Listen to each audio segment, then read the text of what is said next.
அனைவருக்கும் வணக்கம். சென்னை அண்ணா பல்கலைக்கழக வளாகத்தில் அந்த மாணவிக்கு நடந்த வன்கொடுமை கண்டிக்கத்தக்கது, விரும்பத்தக்கது அல்ல. இதை கண்டித்து நிறைய போராட்டங்கள் 2 நாளாக நடந்துகிட்டே இருந்தது.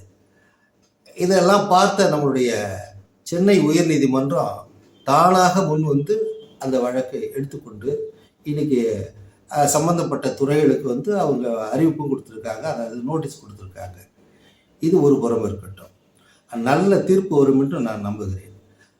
இந்த சமுதாயம் எப்படி இருக்குன்னா, அது எந்த கட்சியாக இருந்தாலும் எந்த ஆட்சியாக இருந்தாலும் இப்படி தான் நடந்துகிட்டு இருக்கு.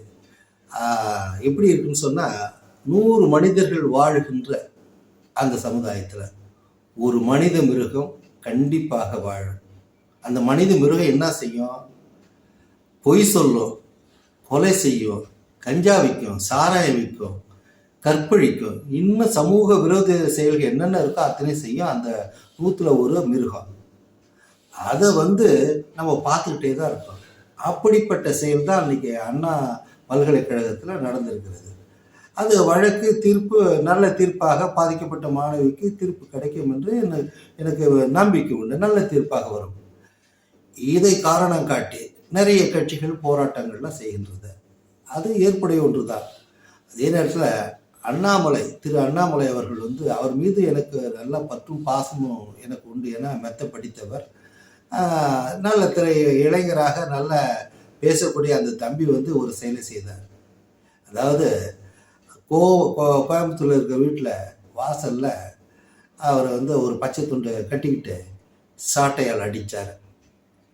அதன் பிறகு அதுக்கு முன்னாடி அந்த செருப்பை கட்டி திமுக அரசு அகலும் வரை போகும் வரை நான் காலணியை அணைய மாட்டேன்னு ஒரு சபதம் எடுத்து அதையும் எடுத்தார்.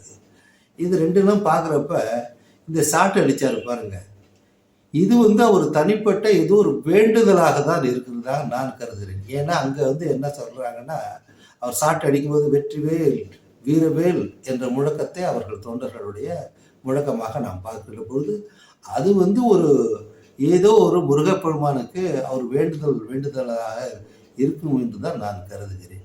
அதை போய் நீங்கள் இந்த போராட்டம் அந்த அரசியல் போராட்டத்தோடு சேர்த்து கொள்வது என்பது அது உங்களுக்கு அழகல்ல என்பதுதான் என்னுடைய கருத்தாக இருக்கிறது. நன்றி, வணக்கம்.